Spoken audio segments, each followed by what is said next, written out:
안에서 하나님이 주신 말씀 있어서 잠깐 메모했어요. 하나님 안에서의 하나님이 예정하신 때에 관한 말씀인데,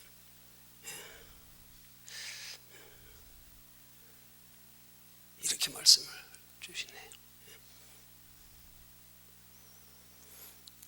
감당할 수 있는 믿음의 때에 물 흐르듯 자연스럽게 하나님은 이끌어 가신다.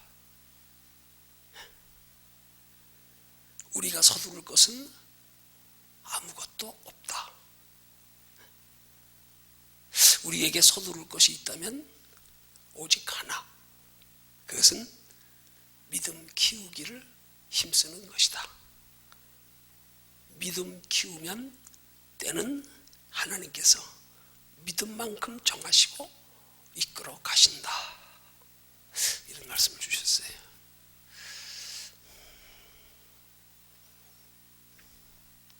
오늘 말씀이 때에 관한 교훈의 말씀은 아닌데 모르겠어요. 말씀을 하나님께서 그쪽으로 인도하시려고 때에 관한 말씀을 먼저 서론적으로 주셨는지는 오늘 방언통역 설교를 통해서 주님이 어떻게 말씀을 풀어주실지 지나봐야 알겠습니다.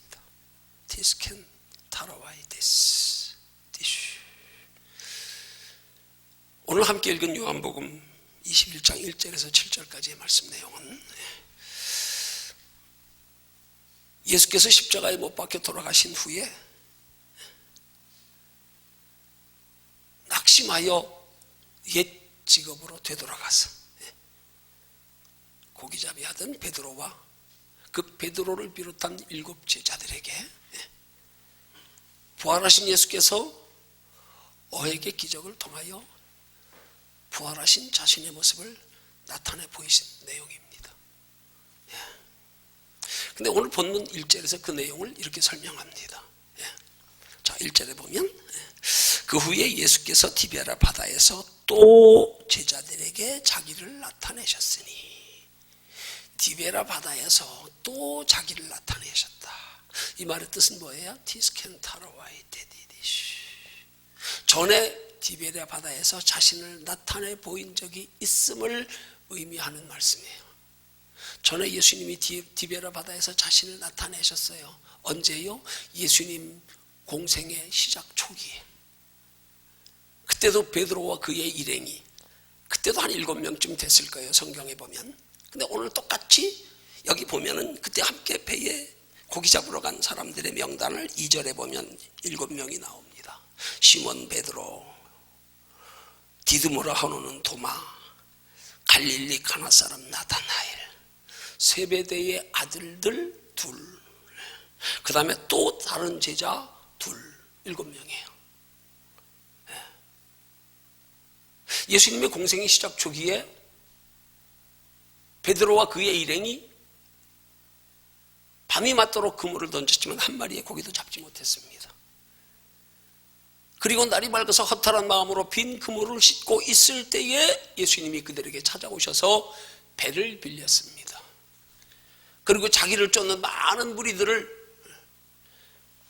바닷가에 두고 베드로의 배를 빌려 타시고 뛰기를 좀 정하셔서 그 많은 무리들에게 하나님 나라의 천국 복음을 예수님이 전파하시고 베드로에게 깊은 곳으로 가서 그물을 내려라 하고 말씀하셨습니다. 그때 베드로가 주님의 말씀에 순종하여 그물이 찢어질 정도로, 아니 찢어지는지라 그랬어요. 2배에 가득 잠길 만큼의 많은 어획의 기적을 체험했습니다. 그때가 바로 예수님이 디베레 바다에서 어획의 기적을 통하여 자신을 가장 처음 나타내 보이신 겁니다.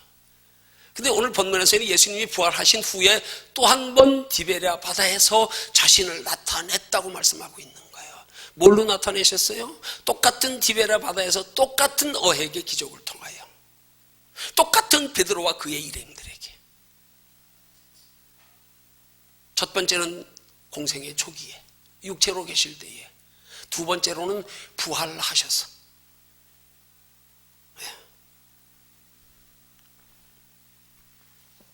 오늘 이 말씀을 통하여 하나님이 주시고자 하는 영적인 교훈의 내용이 돌다리도 두드려 보고 건너라 하는 제목입니다. 이게 내용하고 매칭시키기가 그렇게 쉬운 게 아니에요. 하나님이 주시는 말씀의 제목들은 정말로 그 말씀 붙들고 본문과 비교하여 보면 깊이 묵상하며 생각해야 되지요. 그냥으로는 잘 매칭이 안 돼요. 그래서 한참을 그 말씀을 읽고 기도하다가 하나님이 깨닫게 하시는 것이 있을 때에 비로소 영적으로 그 말씀이 딱 매칭이 되고는 해요. 참 그거 보면 기가 막혀요. 아, 이래서 하나님이 이런 제목을 주셨구나. 참 그걸 통해서 깨달아지는 게 깊어요. 여러분, 돌다리도 두드려보고 건너라 하는 속담의 의미가 뭐겠어요? 그 뜻은 잘 아는 일이라도, 잘 할 수 있는 일이라도 세심한 주의를 기울여서 실수가 없게 해야 한다, 그런 뜻이라고 사전은 정의하고 있어요. 돌다리면 얼마나 튼튼합니까? 얼마나 견고합니까? 그렇지만 두드려보고 건너라. 그러면 오늘 이 돌다리도 두드려보고 건너라는 말씀을 어느 구절에 대입시키면은 그 말씀의 영적인 교훈을, 하나님이 이 말씀을 통하여 우리에게 주시는 그 제목의 말씀에 딱 맞춰주는 교훈을 얻을 수가 있을까? 그걸 찾아보니까 오늘 본문 마지막 7절의 말씀이더라고요. 오늘 7절의 말씀에 보니까 예수의 사랑하시는 그 제자가 베드로에게 이르되 주시라 하니, 시몬 베드로가 벗고 있다가 주라 하는 말을 듣고 겉옷을 두른 후에 바다로 뛰어내리더라 그랬어요. 이 말씀의 배경 앞에는 좀 설명이 필요한데, 무슨 설명인가 하면, 지금 본문의 내용을 살펴보면 예수님이 공생애를 시작하는 공생애 초기에도 그랬지만 오늘 부활하신 후에 이 디베레 바다에서 또 기적을 베푸시게 된 배경을 보면, 예수님 공생애 초기 때나 지금이나 똑같이 제자들이 밤이 맞도록 수고했지만 한 마리의 고기도 잡지 못한 때입니다. 근데 공생애 초기에는 날이 밝아서 그물을 씻을 때였고,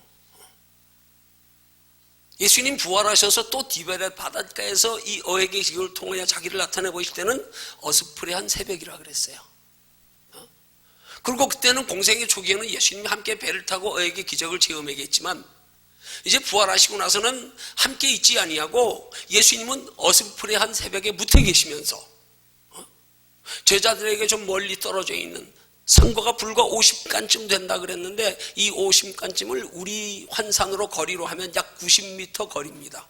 예수님 묻혀 서 계시고 어스프레한 새벽에 제자들이 떨어져 있는 배의 거리는 예수님이 묻혀 서 있는 것과 거리가 약 우리 미터로 환산하면 90m 정도 거리. 어스프레한 새벽녘. 그 어스프레한 새벽녘에 90m 정도 떨어져 있는, 90m 떨어져 있는 묻혀서 예수님이 제자들에게 묻기를, 얘들아 너희에게 고기가 있느냐? 이 말은 곧, 야 너희들 밤새 고기 좀 잡았냐? 그렇게 묻는 거란 말이에요. 그때 제자들은 그가 묻는 자가 누군지도 모르면서도 밤새 한 마리도 못 잡았습니다, 없습니다, 없나이다, 그렇게 대답했어요. 그랬더니 그 어슴푸레한 새벽녘에 제자들이 저분이 누군지 아직 잘 보이지 않는데, 그 예수님이 제자들에게 하시는 말씀이 6절에 가사라되 그물을 배 오른편에 던져라, 그리하면 얻으리라 하고 말씀하셨어요. 그래서 제자들이 영문도 모른 채 그 묻혀서 말씀하시는 분의 말대로 순종하여 오른편에 던졌더니 고기가 가득 잡혔어. 많이 잡혔어. 얼마나 많이 잡혔는지 고기가 많아 그물을 들 수 없더라 하고 6절이 말씀합니다. 근데 이 어에게 기적의 사건 앞에서 7절에 보니까 예수의 사랑하시는 그 제자가 베드로에게 이르되 주시라 그랬어요. 그럼 여기서 말하는 예수의 사랑하시는 그 제자는 누구냐면, 이 요한복음이 요한이 기록한 거거든요. 근데 성경에 보면 예수님이 가장 사랑했던 제자가 요한이었어요. 그 요한이 자신의 예수님 공생의 사건을 기록하면서 자신을 지칭하여 요한이라 하지 아니하고 주께서 사랑하시는 그 제자라고 자기를 지칭한 거예요. 자기가 기록한 성경 요한복음에서. 그 요한이 지금 그 어에게 기적을 통하여서 지난날의 공생의 초기에 밤새 한 마리에 잡지 못하여 허탈하여 빈금을 씻고 있던 제자들에게 찾아오셔서 만나주셔서 어획의 기적을 체험케 했던 그 체험을 약 3년이 지나서 그게 느껴지고 깨달아지고 생각난 거란 말이에요. 지금 어슴푸레한 새벽녘이라 90m 떨어져 있는 붓에서 말씀하신 분이 누군지 모르겠는데 이 어획의 기적을 통하여 요한이 금방 깨달은 것은 그렇구나, 부활하신 예수님이구나. 이미 그들이 옛 지급으로 돌아가게 된 것은 예수님이 십자가에 못 박혀 돌아가신 것 때문에 낙심하여 돌아갔단 말이에요. 이미 예수님 돌아가신 것 알고 있어요. 그런데 배 오른편에 그물을 던져서 많은 고기가 잡히니까 그 사건을 통하여 요한은 공생의 초기에 예수님이 베푸셨던 그 어획의 기억을 잊지 아니하고 그분이 예수님이심을 알아봤단 말이에요. 똑같은 장소에서 똑같은 기적의 경험을 통해서 저분이 부활하신 예수님이야. 우리가 그토록 소만 품고 따라다녔던 예수님, 요한이 제일 먼저 알아봤단 말이에요. 그 요한을 통해서 베드로가 그 말을 듣더니 이상한 행동을 합니다. 어떤 행동합니까? 7절 중반절에 보니까 시몬 베드로가 뭐 하고 있다가요? 예? 자, 옷을 벗고 있다가 주라 하는 말을 듣고 겉옷을 두른 후에 바다로 뛰어내리더라 그랬어.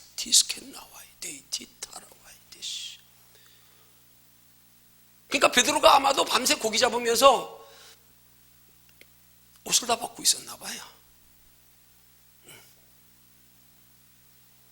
그런데 어획의 기적을 체험하고 요한이 저분은 예수님이야, 부활하신 예수님이야 그랬더니 그 말을 듣자마자 벗고 있던 놈의 옷을 두릅니다. 그럼 그 당시의 옷은 어떤 옷이었냐? 지금으로 말하면, 쉽게 말하면 허리띠 두르는 원피스, 호텔에 가면 있는 잠옷, 그런 거. 근데 베드로가 바다에서 뛰어내리면서, 배에서 뛰어내리면서 겉옷을 두르고 뛰어내렸다 그랬어요. 아니, 우리가 상식적으로 생각하면 지금 상거가 약 불과 한 50간지면 90m라고 하는 거리가 결코 헤엄쳐 갈 수 있는 거리에 그렇게 먼 거리, 그렇게 가까운 거리는 아니거든요. 어슴푸레한 새벽녘에. 그러면 밤새 벗고 있었으면 그렇다고 뭐 날씨가 그렇게 추웠던 것도 아닌 것 같아. 그러면 주시라는 말을 듣고 반가워서 주님께로 달려가는데 물이니까 헤엄쳐 가려고 뛰어내리는데 왜 겉옷을 입고 있다가도 벗고 뛰어내려야 할 텐데, 원피스를 두르고 걸그적거려가 수영이 잘 안 되니까 벗어야 될 텐데 오히려 벗고 있다가 겉옷을 두르고 뛰어내렸다 그랬어요. 오이스켄타라와이티스. 왜 그랬을까요?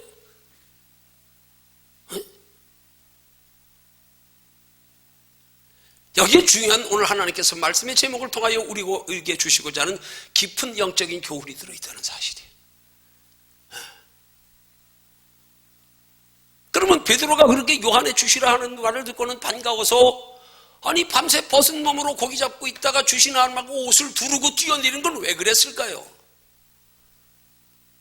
그 이유는요, 이제 베드로가 첫 번째 예수님 공생애 중에 어획의 기적을 통하여 배와 그물을 다 따라 버리고 예수님 쫓아갔잖아요. 예수님 제자가 됐습니다.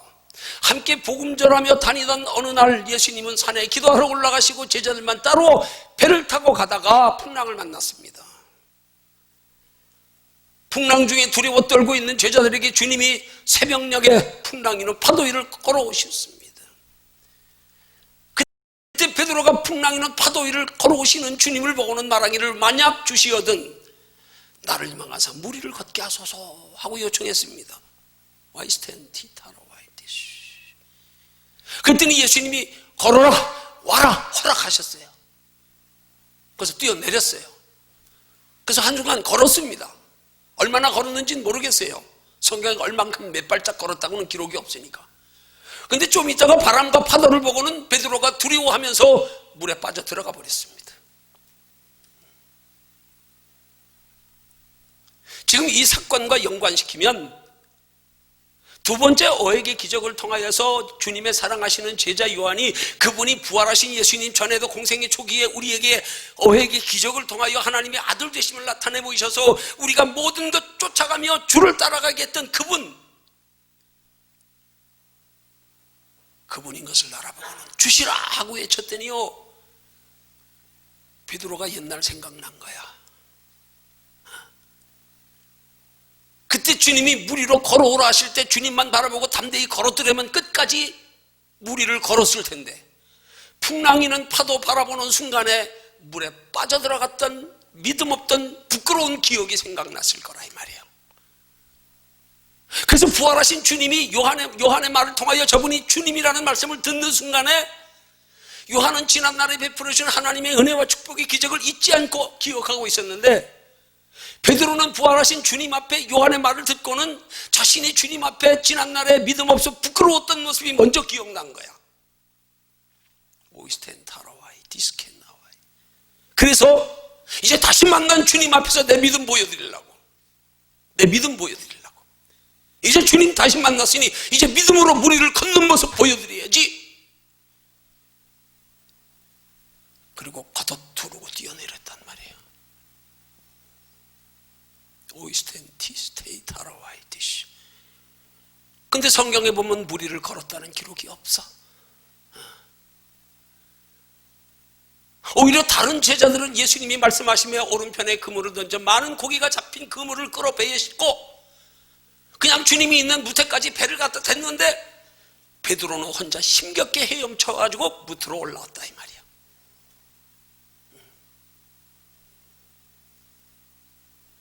그럼 여기서 주님이 주시는 교훈이 뭐예요?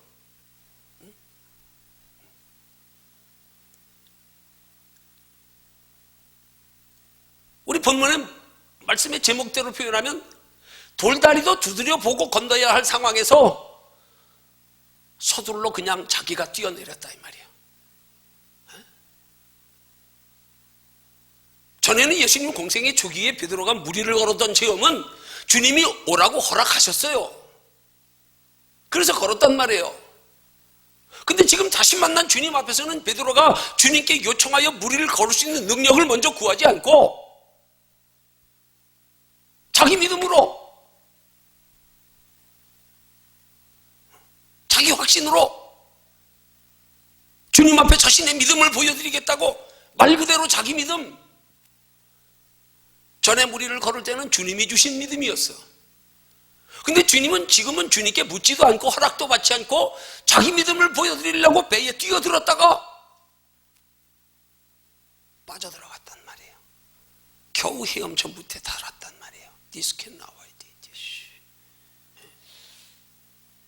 주님께 묻지 아니하고 주님께 허락받지 아니하고 주님께 자기의 믿음을 보이려고 뛰어들어서 힘겹게 헤엄치며 무태까지 올라갔던 베드로의 모습, 그걸 통하여 오늘 우리에게 가르쳐 교훈하시고자 하는 교훈. 야, 돌다리도 두드려보고 건너라. 그러면 돌다리도 두드려보고 건너라는 말씀을 영적으로 대입하면 무슨 의미가 되겠어요? 우리 앞에 어떤 상황 앞에서도 하나님이 요구하시는 믿음은 내 믿음이 아니란 말이에요.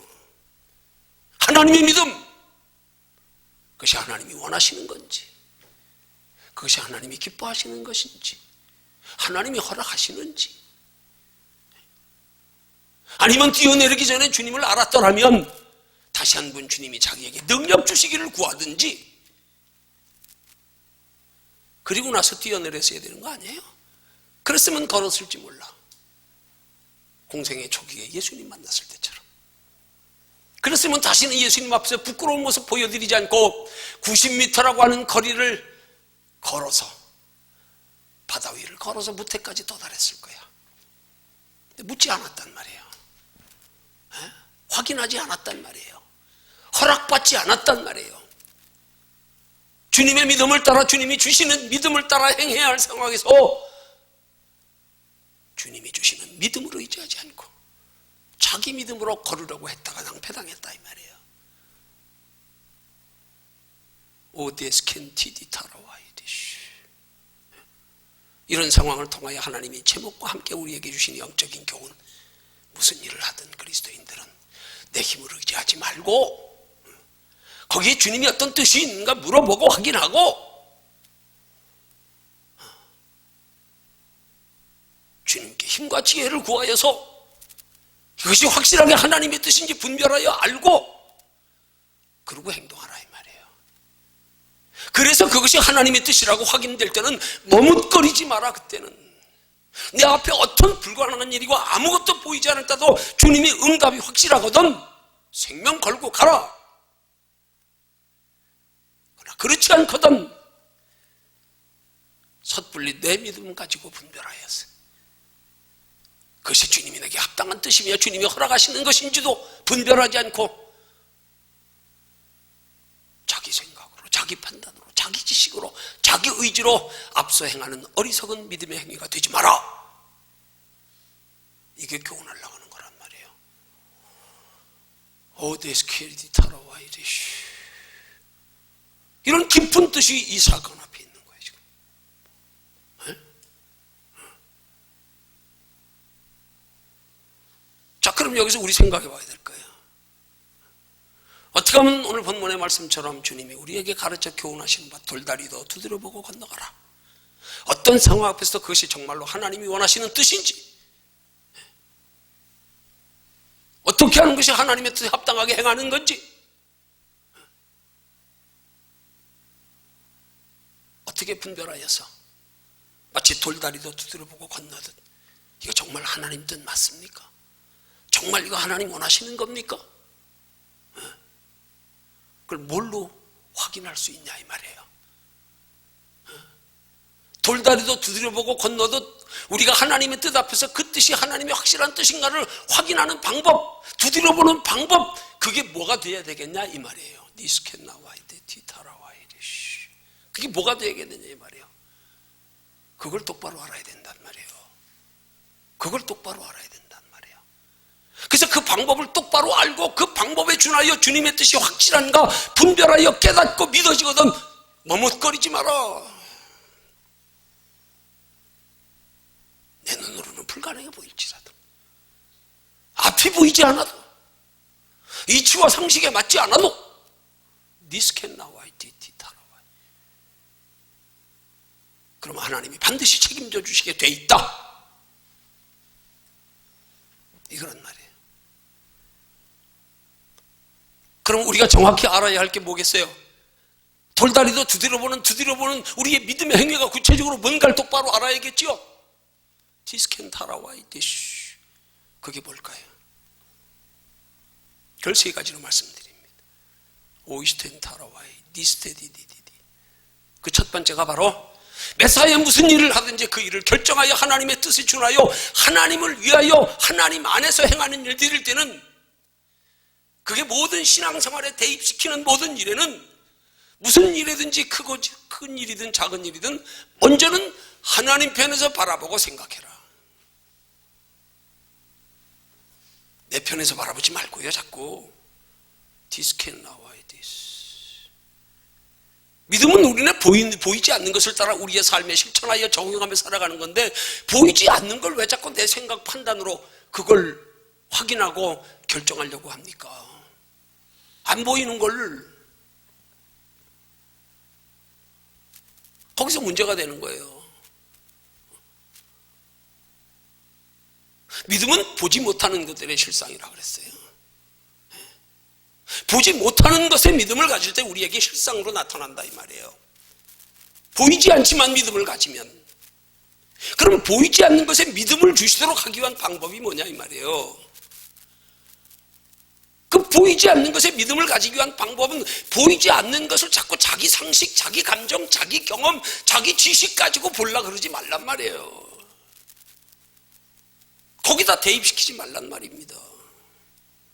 그러니까 안 맞죠. 그걸 하나님 편에서 바라보고 생각하란 말이에요. 하나님 여기 무슨 뜻이 있어요? 하나님 어떻게 해야 돼요? 하나님과 나와의 관계 속에서 과연 하나님이 내게 이것을 인도하심이 하나님의 뜻일까? 하나님이 기뻐하실까? 지금 이 상황에서 하나님이 나를 향하신 뜻일까? 현실의 상황으로 판단하지 말라 이 말이에요. 디스켄타라와이데디시. 그래서 하나님 편에서 바라보고 생각하면 그때 하나님이 우리 속에 분별을 주십니다. 보이지 않지만 분별을 주세요. 믿음을 주세요. 확신을 주세요. 감동을 주세요. 안 보여서 믿어질 수 없는 상황인데 평안이 있고요.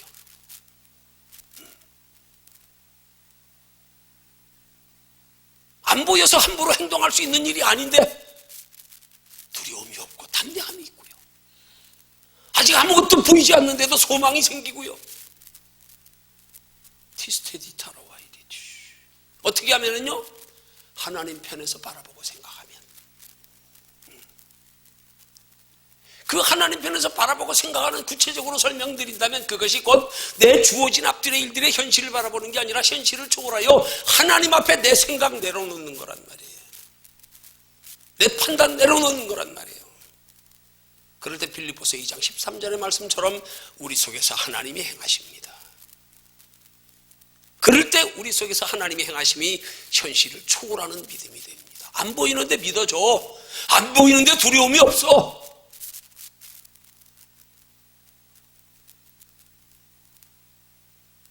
안 보이는 것이라서 설사 나중에 가서 안 이루어질지라도 후회 안 해. 왜? 하나님이 주신 믿음이기 때문에. 그건 안 이루어져도 하나님이 책임져. 거기까지 믿어줘. 그러면 그런 믿음의 대표적인 신뢰가 누굽니까? 다니엘과 그의 세 친구 사드락, 메삭, 아벳느고. 왕 앞에 절하지 않으면 사자굴에 던져지면 되는데도, 두로와 평지의 왕이 세운 그 큰 높은 크기의 금신상에 절하지 아니하면 평소보다 뜨거운 7배나 뜨거운 풀무불에 던져줘 죽인다는데도 그들은 우상에게 절하지 아니하고, 하나님이 그 불 가운데서 사자의 입에서 건져주실 것을 믿는 믿음을 고백하면서도 거기에 그치지 아니하고 그 다음에 그들의 신앙 고백, 그리 아니하실지라도, 설사 나를 여기서 건져주지 아니하실지라도 죽는 한이 있더라도 나는 타협하지 않습니다.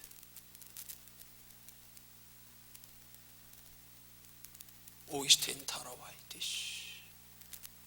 이런 믿음이 어디서 생기냐 이 말이에요. 하나님 편에서 바라보고 생각하는 데서.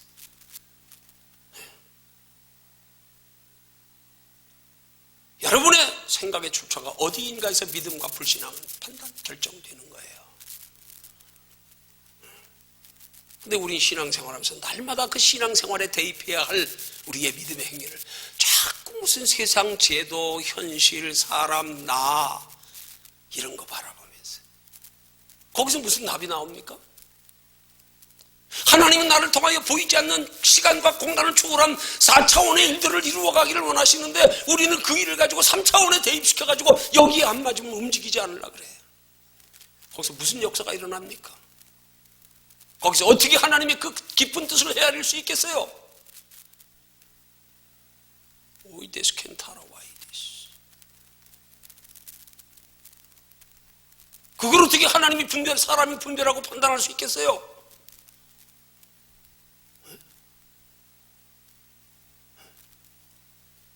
하나님 편에서 바라보고 생각하십시오. 그때부터 하나님은 내 마음과 생각을 다스려 주장하십니다. 그때부터 하나님은 내 마음과 생각을 다스려 주장하심이 내 마음과 생각이 평소와 달라져 버리는 거예요. 두려운데 두렵지 않아. 걱정될 상황인데 걱정이 안 돼. 안 보이는데 믿어줘. 이게 신앙이란 말이에요.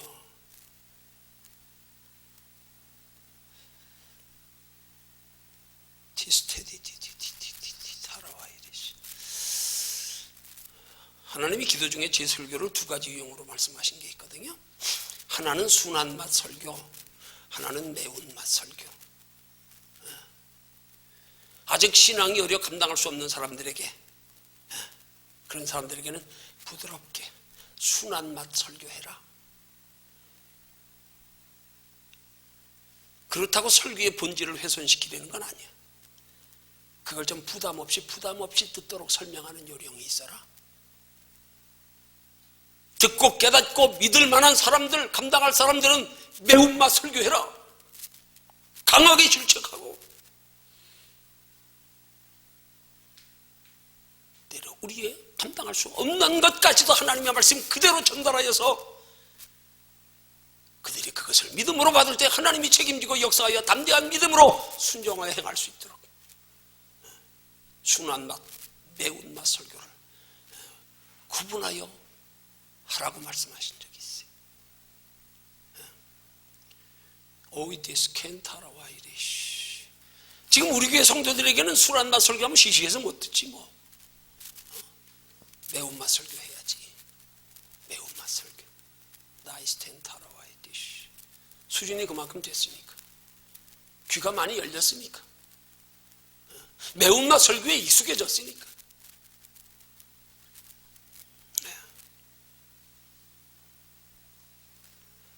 신앙을 세상의 이치에 대입해서는 이런 말을 소화 못 시킵니다.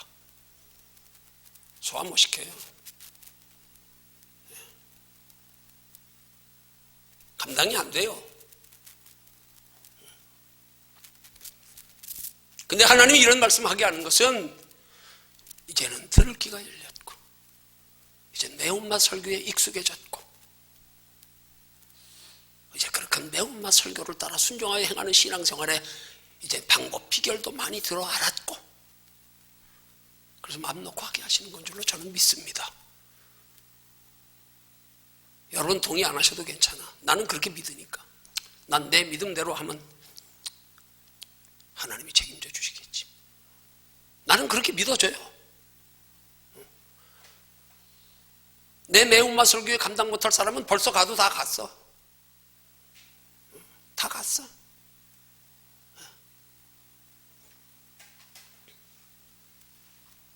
어떻게 하는 게 돌다리도 두드려 보는 거냐? 어떻게 하면 우리의 직면하는 일상의 모든 크고 작은 일들 가운데서 하나님의 뜻을 정확히 분별하여 신중하게 선택하여 결정하는 거냐? 두 번째요. 무슨 일이든 내 생각으로 먼저 판단하려고 하지 말고 기도해라. 기도해라. 기도로 하나님의 뜻을 믿고 기도로 주의 도움을 구해라. 기도로 그 일을 처리할 수 있는 지혜를 구해라. 야고보서에 말씀합니다. 누구든지 지혜가 부족하거든 후히 주시고 꾸짖지 아니하시는 하나님께 구하라. 그리하면 후히 주시리라. 어떤 지혜요? 어떤 지혜요? 성도들은 날마다 하나님 앞에 육신으로 편안할 수 있는 세상 지혜만 구하고 앉았어요. 영적인 지혜요. 영적인 지혜. 그 지혜를 구하란 말입니다. 근데 영적인 지혜를 구하기 전에 내 세상 지혜 가지고 두리번거리고 고민하고 생각하고 판단하고 재고 앉았으니 거기서 무슨 답이 나오냐고요. 그러면서 어떻게 하면 좋겠냐고, 어떻게 하면 좋겠냐고. 아니, 방법 한두 번 가르쳐 줬어요. 귀에 못이 박이도록 가르쳐 주는 건데. 궁금해? 모르겠어? 감당 못하겠어? 기도해, 기도해. 주님이 감당할 힘 주시게, 지혜 주시게, 능력 주시게. 기도해라. 기도해라. 복음성가의 가사의 내용 그런 거 있지요? 기도할 수 있는데 왜 걱정하십니까? 기도할 수 있는데 왜 염려하십니까?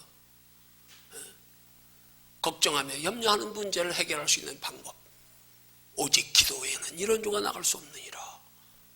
오이데스 케디디 티스텐 타라와이리시. 그러면 하나님의 기도를 통하여 여러분의 걱정하며 염려하는 문제를 해결하며 극복할 수 있는 힘과 지혜를 주실 줄로 믿으시기를 주님의 이름으로 축원합니다.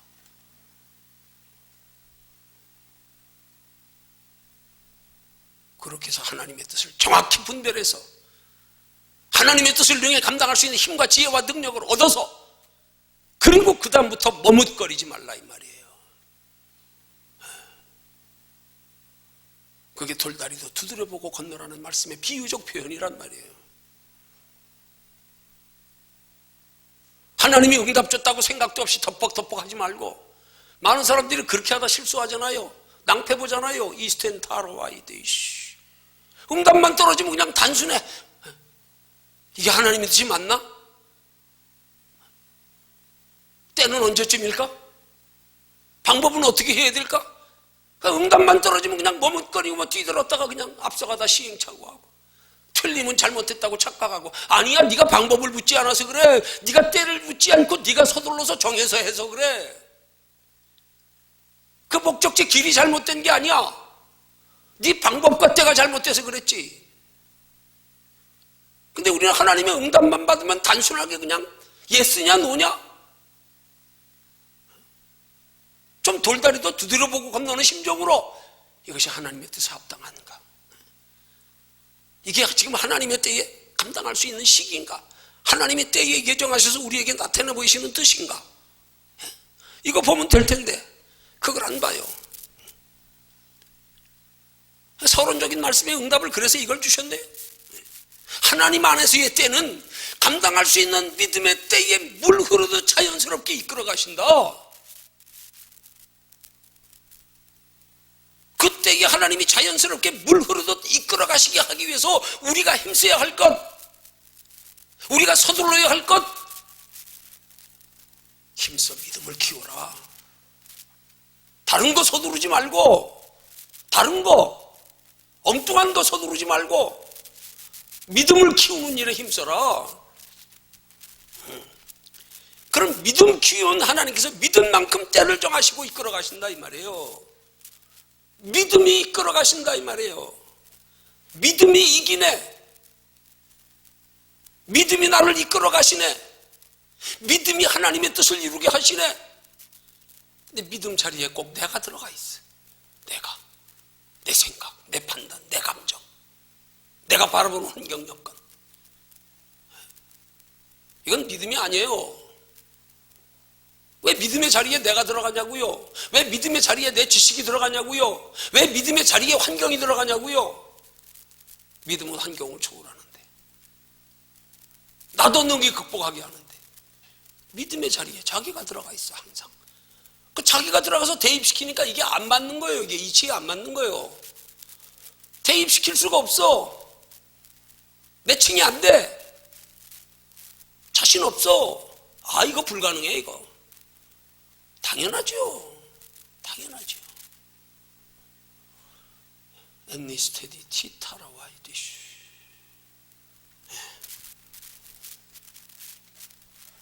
성도의 모든 하나님 앞에 인정받는 믿음의 신앙생활은 말 그대로 믿음으로 하는 겁니다.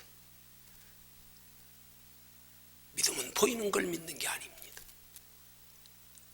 보이지 않는 걸 믿는 겁니다. 우리는 보이지 않는 것에 믿을 수 없지만 그 믿음을 기도로 힘써 키우면 보이지 않는 것이 믿음의 눈으로 보여집니다. 믿어집니다. 그래서 우리는 신앙생활하면서 기도로 믿음 키우는 것, 그게 신앙생활의 가장 중요한, 우리 믿음을 키우는 근본 뿌리란 말이에요. 믿음만 잘 키워라. 네 믿음대로 될지어다. 네 믿음대로.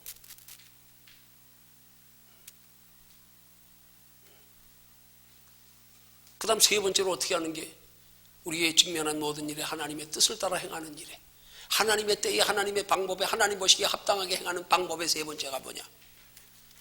성령의 감동하심에 순종하는 것. 성령의 감동하심. 이거는 반드시 믿음이 전제됩니다. 믿음을 얻기 위한 기도가 전제됩니다. 성령님은 기도를 먹고 사신다 하는 영적인 속담 같은 이야기가 있어요. 기도 없이는 성령이 우리 안에서 우리를 이끌어 가실 수 없습니다. 기도만큼입니다. 기도 조금 하고 성령을 부인하고, 기도 조금 하면 성령의 인도를 깨닫지 못하고, 성령의 인도를 인정하지 못하고 경험하지 못해서 성령의 인도 안 받는 응답의 신앙생활은 마치 잘못된 것처럼, 이상한 것처럼 여기는 사람들. 자기가 그 깊은 데 헤아리 안 들어가 봤으니까, 경험 안 해봤으니까. 티스테이타라와이, 경험 없으니까 머리 가지고 판단하지요. 전부 이게 기준이지. 이게 머리가, 이거 안 맞으면 다 틀렸다는 거지 뭐, 잘못됐다는 거지 뭐. 자기가 기준이야.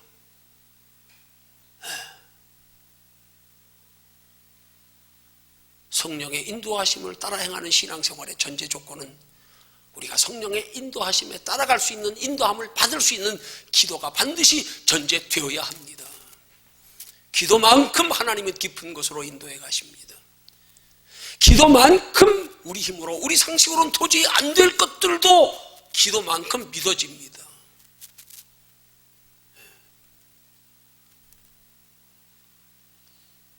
기도 많이 해서 그 사람은 그 기도만큼으로 인간으로는 헤아릴 수 없는, 감당할 수 없는, 상식에 맞지 않는 거기까지 믿음으로 행동하는 걸, 그만큼 기도 안 하는 사람이 자기 기준에서 바라보면서 잘못됐다고 하는 건, 그건 뭐가 잘못된 거예요? 뭐가 잘못된 거냐고요?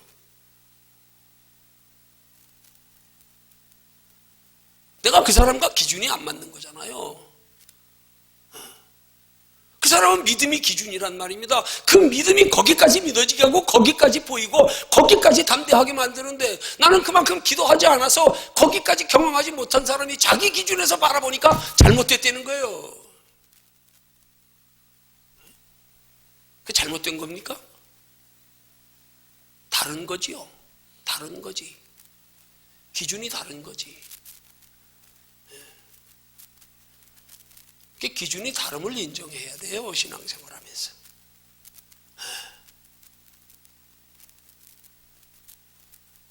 믿음은 예수 그리스도를 믿는 사람들하고 다 천편일률적으로 똑같은 게 아니에요. 경상도 사람들은 그 차이를 그렇게 말해. 천태만상 구만상이다. 하늘과 땅 차이다. 천지 차이다. 하나님이 우리 믿음을 따라 우리를 이끌어가는 방식이 다르다니까요. 이걸 사람들이 몰라. 단순 논리 가지고, 내가 배운 지식에 근거해서. 영적인 지식은 결코 우리의 머리에 머물지 않습니다. 오이스텐 타라와이디시 유캔나이디시. 성령의 인도함을 받을 수 있는 단계에 이르기까지 우리는 기도해야 합니다.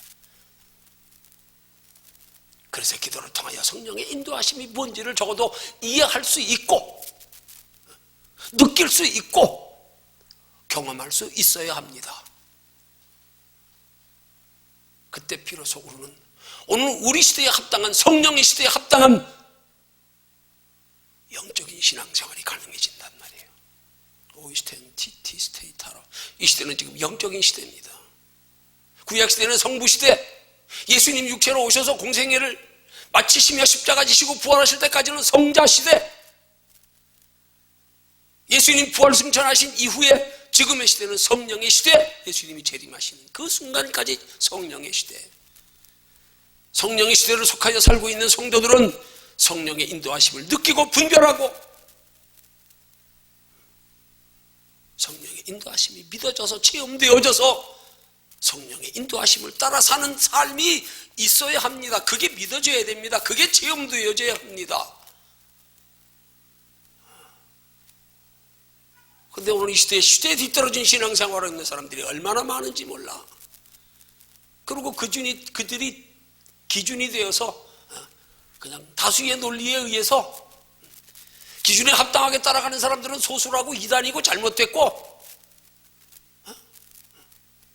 내가 기준이 되니까. 신앙은 철저히 하나님 기준이 돼야 하는데. 네이티 스테디디디 유스텐 타라와이디시. 여러분, 이 시대는 성령의 시대. 성령의 시대는 성령님이 우리 안에서 행하시는 시대. 성령의 시대는 이제 율법이 진리로 이끌고 가는 게 아니라, 예수님이 육체에 오셔서 그들을 진리로 이끌어 가시는 게 아니라 성령이 우리 안에서 우리를 진리로 인도해 가시는 시대란 말입니다. 이걸 모르고 아직도 머리 가지고, 지식 가지고, 성경 좀 아는 것 가지고, 조금 배운 것 가지고, 이것 가지고 신앙이라고, 그 잣대를 가지고 내가 배운 신앙의 정도에서 벗어나면 잘못됐다고. 이게 참 문제예요. 지금 매운맛 설교라서 이렇게 할 수 있는 거예요. 참 심각해, 시대가. 복음이 많이 빗나갔어 지금, 중심에서.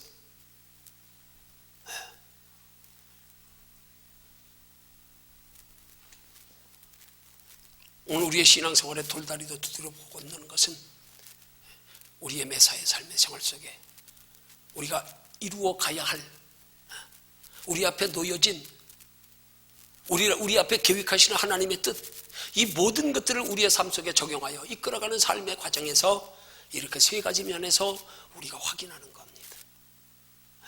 하나님 편에서 바라보고 생각하며, 기도로 하나님의 뜻을 묻고, 기도로 지혜를 구하고, 기도로 하나님의 도우심을 구하면서, 기도를 통하여 우리 안에 거하시는 성령님이 내 상식으로는, 내 눈으로는 보이지 않고 도저히 믿어지지 않고 불가능해 보이는데 성령님이 감동하셔서 우리 속에 믿음을 주시니까 왠지 그렇게 하고 싶어지고요, 담대함이 생기고요, 그것만 생각하면 아직 이루지도 않았는데 막 소망이 생겨. 그냥 막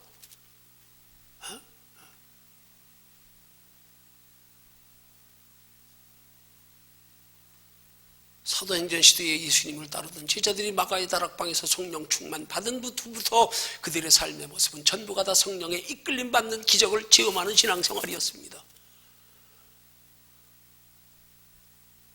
우리 이 시대는 사도행전 끝에 이후에 제2의 후기 사도행전을 써나가야 될 시대입니다. 근데 다시 예수님 시대로 돌아갔어. 문자적으로 기록된 말씀만 붙들고 지식으로 아는 신앙만 가지고, 그냥 인위적으로 만들어진 법만 가지고 마치 유대인의 장로들의 유전처럼 자기들 간에는 율법을 잘 지킨다고 율법을 세부 항목을 정했는데, 나중에 율법을, 자기들이 율법이 원래의 하나님의 법칙의 원본인데 이걸 부가로 추가로 해가지고 좀 더 잘 지키게 만들어놓은 부록이 원본이 돼가지고 이제는 하나님의 원본인 율법 자체는 안 지켜도 좀 괜찮은데 이 부록을 만들어놓은 추가 부록 안 지키면 율법보다 더 엄한 죄로 규정하고, 마치 이런 시대처럼 성령의 시대에 뒤떨어진 신앙생활을 하고 있는 사람들이 이 시대의 그리스도인들의 대세를 이루어가고 있으니 문제라 이 말이에요.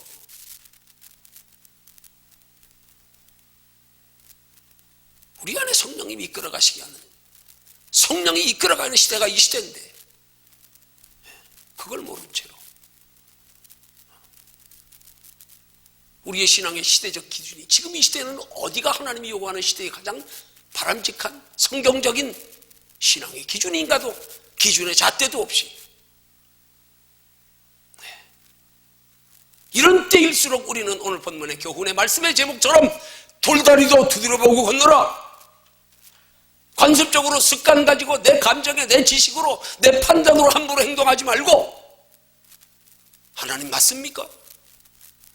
하나님 너는 할 수 없으니 내게 지혜 주세요, 능력 주세요, 내가 할 길 인도하시옵소서.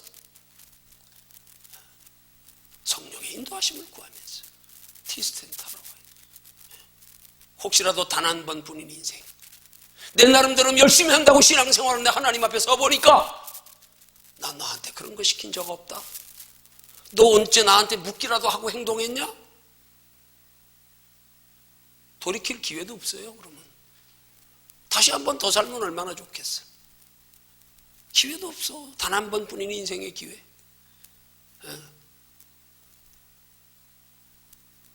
하나님 옆에 짧은 내 인생 시행착오에 하나님 앞에 있을 때 영원히 후회하지 말고 우리의 삶에 직면하는 모든 문제들을 가지고 돌다리도 두드려보고 건너라.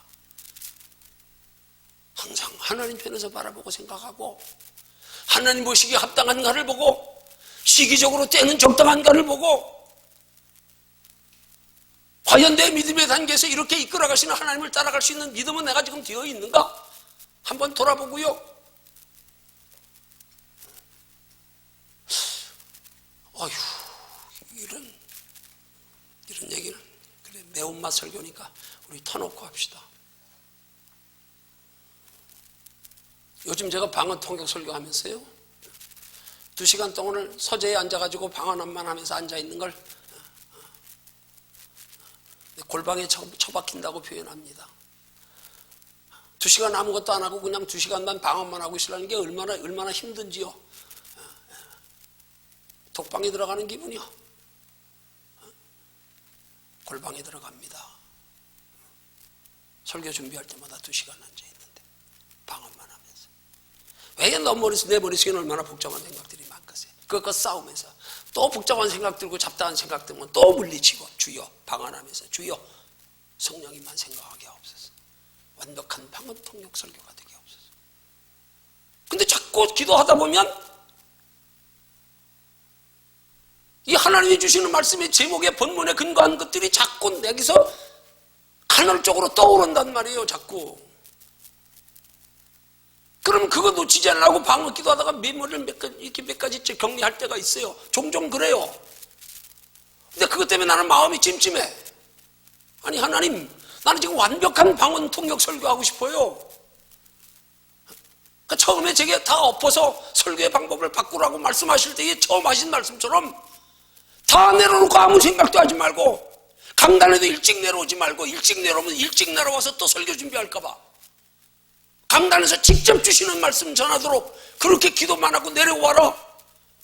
거기에 맞추려고 하니까 2시간 동안 기도하면서 뭔가 하나님이 떠오르게 하는 한편의 대지나 생각들이 올 때마다 기록하면서도 마음이 안 편한 거예요. 하나님 이거 한꺼번에 그냥 강단에서 주셔야 되잖아요.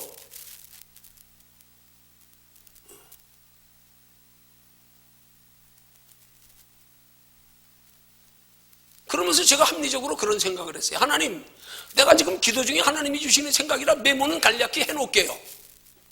그러나 이것이 만약에 내 생각일 경우에는 강단에 섰을 때 내가 생각한 것들, 메모한 것들 가지고는 한 번도 설교가 안 나가게 해주세요.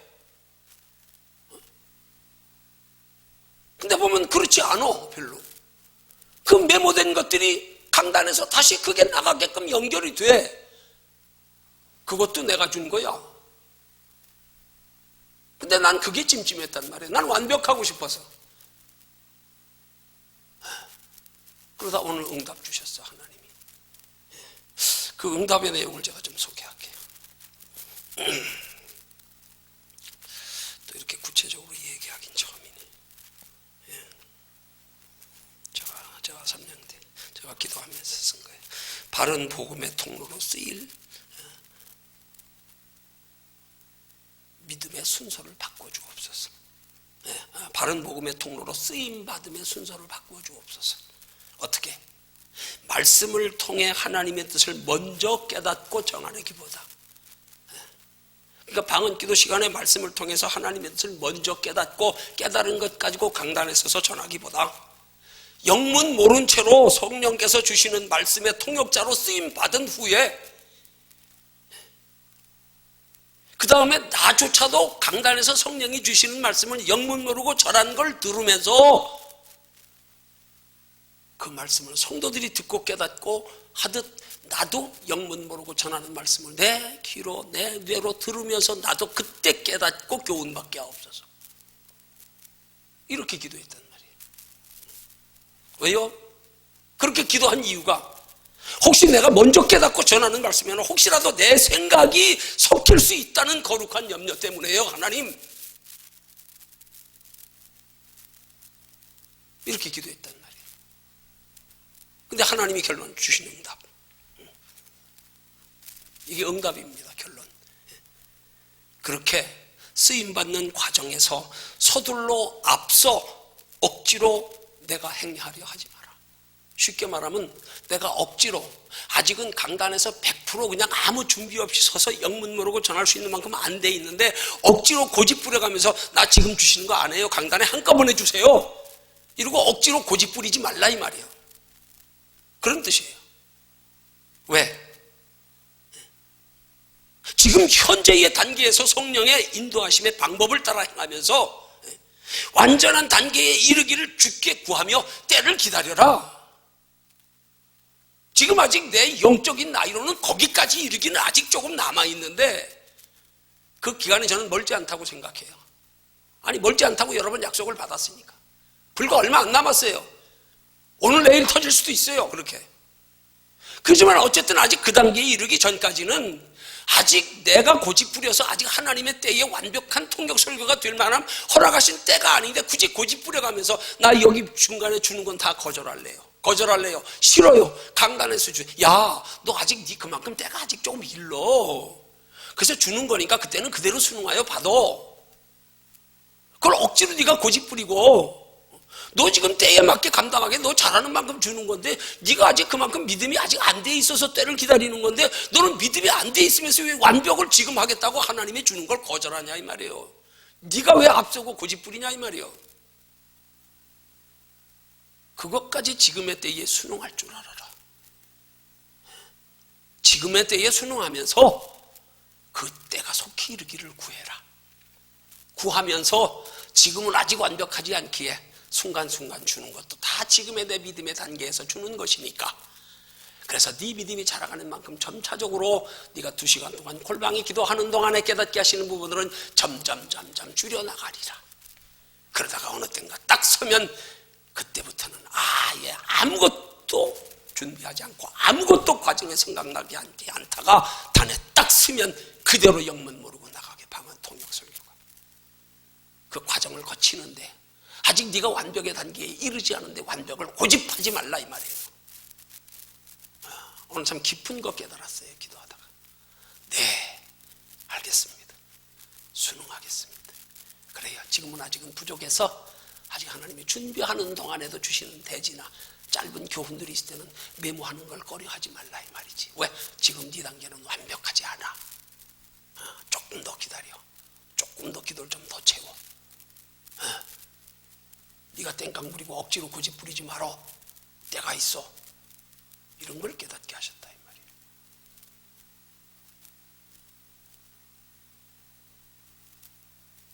이것 또한 하나님 안에서 우리의 영적 신앙생활과 사명 감당에 돌다리도 두드려 보고 건너게 하시는 하나님의 방법임을 깨달았다 이 말이에요.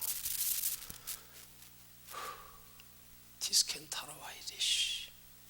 결론 맺습니다. 오늘 우리의 신앙생활도 그렇게 각자의 신앙의 단계에서 돌다리도 두드려 보고 건널 줄 아는, 이것이 정말 하나님이 기뻐하시는 뜻일까? 지금 내 신앙의 단계에서 이렇게 하는 것이 과연 하나님이 인도하심에 합당한 길인가? 혹시 동기가 이것이 내 감정이나 내 지식이나 내 판단에 의해서 내 생각만 가지고 하나님의 뜻이라고 내가 내 마음대로 결정해 버리는 건 아닌가? 한번 돌아보면서 우리의 모든 행위들이 흠없고 정결함이 되어져서 하나님 앞에 섰을 때 책망 듣기보다 또 칭찬 듣고 상 받을 수 있는 저와 여러분들의 신앙생활 되기를 주님의 이름으로 축원합니다.